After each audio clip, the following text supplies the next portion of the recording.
Assalamualaikum warahmatullahi wabarakatuh. Selamat pagi siswa-siswi kelas 12 IPS 1 2 maupun 3. Kembali kita lanjutkan pelajaran tentang statistik.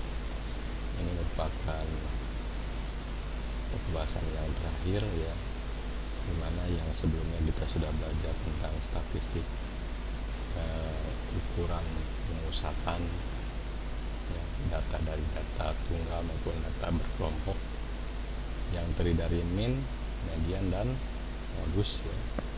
Kemudian ukuran letak, yaitu ada kuartil 1, 2 maupun 3, serta desil ya, dari data tunggal maupun data berkelompok. Nah, untuk pagi ini kita akan belajar tentang ukuran penyebaran data. Nah, ini maupun dari data tunggal maupun data berkelompok. Namun seperti biasa, kalian jangan lupa untuk berdoa dan mengisi absensi yang telah disediakan di modal ya. Jadi jangan lupa, biasanya kalian langsung mendengarkan atau melihat videonya, tapi lupa untuk mengisi absensi. Mari kita mulai pelajarannya. Jangan lupa kita berdoa untuk memulai pelajaran ini. Saya persilakan untuk berdoa menurut keyakinan masing-masing. Berdoa, silakan.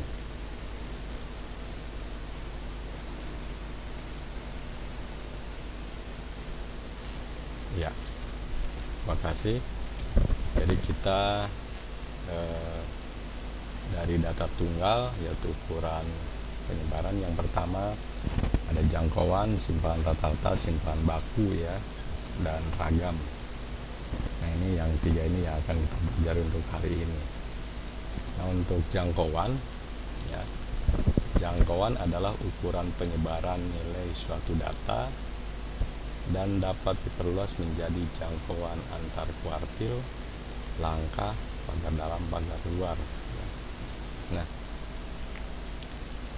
jangkauan itu atau disingkat J itu X maksimum atau nilai maksimum dikurang X minimum. Sedangkan jangkauan antar kuartil atau hamparan yaitu hanya kuartil atas dikurang kuartil bawah. Sedangkan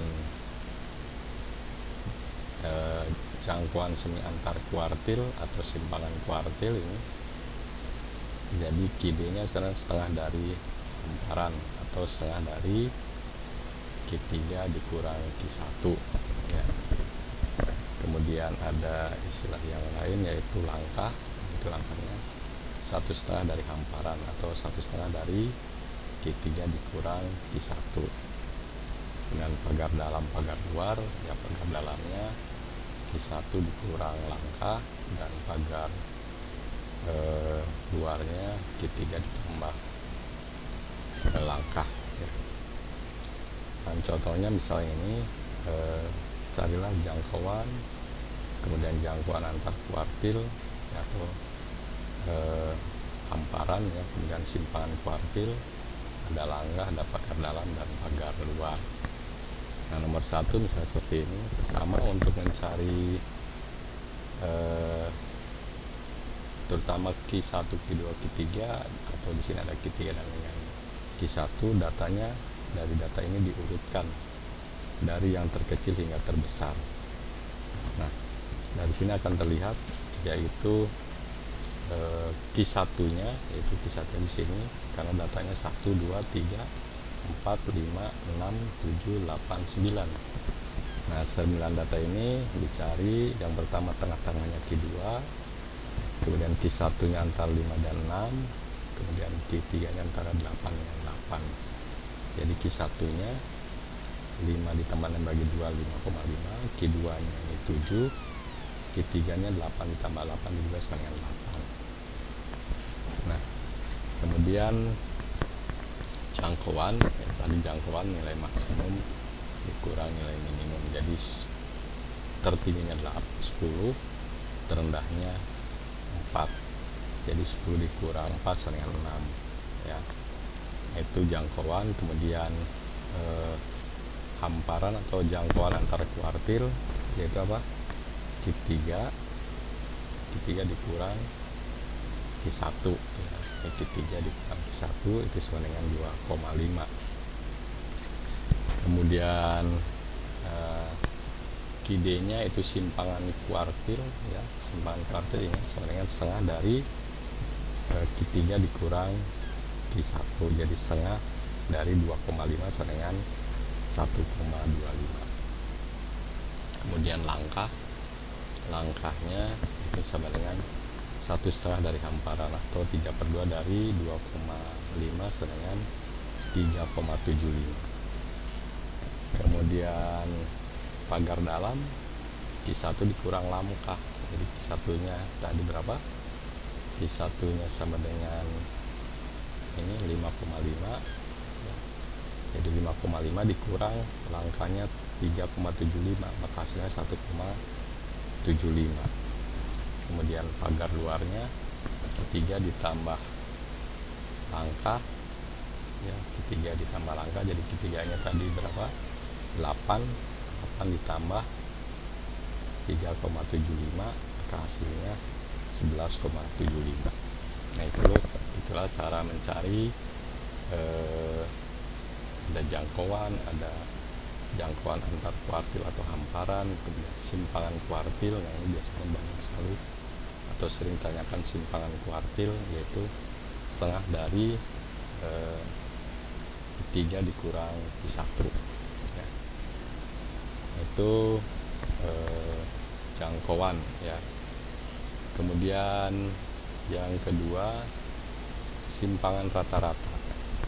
Simpangan rata-rata atau deviasi rata-rata adalah ukuran penyebaran data dari setiap datum ya. Jadi saya ulangi lagi, simpangan atau deviasi rata-rata adalah ukuran penyebaran data dari setiap datum dengan nilai rata-rata hitungnya. Nah, simpangan rata-rata SR ini sama dengan 1/n dari sigma harga mutlak X1 dikurang X rata-rata, di mana ini XI ini 1 sama dengan N. Jadi SR di sini namanya deviasi rata-rata atau simpangan rata-rata, ini N-nya ukuran data, ini tanda nilai mutlak, berarti nanti bernilainya positif ya. Dengan X1 nilai datum ke 1, X barnya ini X rata-rata hitung. Nah contohnya, carilah simpangan rata-rata di data berikut. Berarti kita cari yang pertama apa? Harus dicari rata-ratanya. Jadi frekuensi datanya ada 8, jadi ini mencari rata-ratanya, semua ukuran dijumlahkan dibagi dengan banyaknya ukuran, maka hasilnya 10 ya. Nah, X min X rata-rata jadi apa? Misal data yang pertama kan 2, jadi 10, jadi 2 dikurang 10 min 8, karena harga mutlak sebenarnya berapa, 8. Kemudian 3 dikurang 10, ini min 7 jadi 7, jadi harga mutlak 5 dikurang 10. Nah ini jumlahkan semuanya, yang terakhir ini nilai yang berapa, 20, jadi 20 dikurang 10 yaitu 10. Jumlah X min X rata-ratanya itu soalnya 44. Nah simpangan rata-rata tinggal apa, 1/n, jadi 1/8 dari 44 sama dengan 5,5. Paham sampai sini ya? Jadi untuk mencari simpangan rata-rata namanya menyimpang dari rata-rata ya, jadi sama dengan 1/n dari harga mutlak X min X rata-rata, di mana I nya dari dari 1 sampai dengan N. Kemudian nomor 2, boleh nomor 2 ya, sama ya intinya. Nomor 2 berarti mencari, hitunglah ini ada simpangan rata-rata, ini data-datanya 11, 17 terakhir sampai 15 Nah, rata-ratanya kita cari, ini bisa mencari nilai rata-rata. Jadi ada, kalau dijumlahkan 154 per 11 hasilnya 14 ya. Nah, ini X min X rata-rata, jadi 14, jadi 9 dikurang 14 jadi min 5, matematikanya 5, data yang 11 ada 3, 11 ada 2, ada 3, dan seterusnya. Terakhir data 19 dikurang 14, 5, ini jumlahkan 28.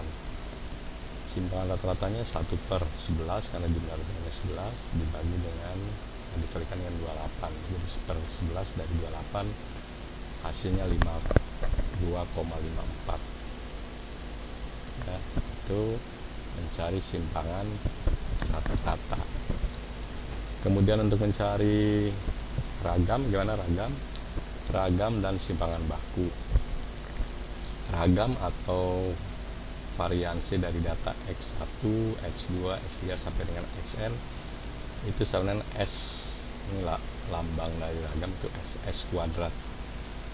Nah, jadi X kuadratnya sama dengan 1/n dari X min X rata-rata dikuadratkan, dimana ini XI dikurang X rata dikuadratkan, dimana I-nya dari 1 sampai dengan N. Beda dengan yang tadi apa, simpangan rata-rata. Simpangan rata-rata di sini harga mutlak, tapi kalau di sini apa, XI dikurang X rata dikuadratkan ya, otomatis juga sama akan bernilai positif ya. Nah, kalau sudah ketemu ragam, ini S kuadrat, maka simpangan bakunya tinggal sebandingan S. Jadi ini hasil ini, jadi S nya itu kalau simpangan baku tinggal di akar ya, akar dari ragam ini ya. Jadi intinya kita cari dulu ragamnya S kuadrat, maka S nya sama dengan simpangan baku. Contohnya misalnya ini nomor 1, hitunglah variasi dan standar deviasi dari data berikut. Nah, ini datanya ada 1, 2, 3, 4, 5, 6, 7, 8 data tunggalnya, kemudian dicari rata-ratanya. Rata-ratanya ada 10. Nah, ini jadi data yang pertama yang 2 dikurang 10 sama dengan 8, 3 dikurang 10, 7, 5 dikurang 10, 5, dan seterusnya ya. Kemudian X min X rata-ratanya, ini X min X rata dikuadratkan, jadi yang tadi ini 8 dikuadratkan 64, 7 kali 4 9, 5 dikuadratkan 25, dan seterusnya, ketemunya 304 ya. Ini nilai dari XI dikurang X rata-rata dikuadratkan. Nah, tinggal apa, tinggal S kuadratnya atau variansinya, jadi apa, 1 per 8 dari ini jumlahnya tadi berapa, 304, maka hasilnya 38 ya. Nah, kemudian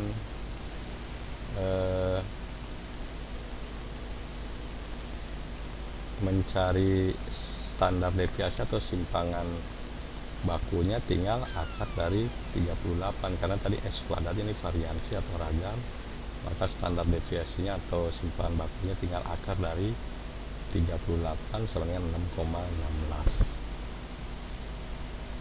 Itu nomor 1 ya. Nomor 2 boleh, nomor 2 sama ya, intinya ini contoh. Jadi nomor 2 hitunglah variansi dan standar deviasi. Ini datanya ada, kalau dihitung ada berapa, ada N nya ada 11, ini dijumlahkan menjadi rata-ratanya, maka hasilnya ada 154, jumlahnya 11, 154 dibagi 11 sama dengan 14. Ini X min X rata-ratanya. Nah, jadi ini 9 dikurang 14, 5, 11 dikurang 14, 3, dan seterusnya. Nah, ini nilai-nilai X min X rata-rata. Sekarang X min X rata-rata dikuadratkan, ini 5 dikuadratkan 25, 3 dikuadratkan 9, 3 dikuadratkan 9, dan seterusnya. Ini jumlahnya berapa, 96 maka variasinya atau ragamnya sama dengan 1/11 atau 1/n dari X min X rata-rata dikuadratkan. Jadi tinggal 1/11 dikalikan 96, hasilnya 8,73. Standar deviasinya akar dari ini. Memang sih kalau bentuk seperti ini ya kalian harus pakai alat hitung ya atau kalkulator. Nah, jadi itu mencari 3 ini jangkauan simpan baku dan ragam dari data tunggal ya. Jadi nanti bagaimana cara untuk mencari jangkauan simpangan rata-rata, ragam dan simpan baku dari data berkelompok. Nah, itu saja mungkin untuk hari ini yang dapat saya sampaikan. Semoga kalian dapat mengerti apa yang telah saya sampaikan. Demikian yang saya sampaikan. Terima kasih, semoga kalian selalu sehat. Saya akhiri dengan wassalamualaikum warahmatullahi wabarakatuh.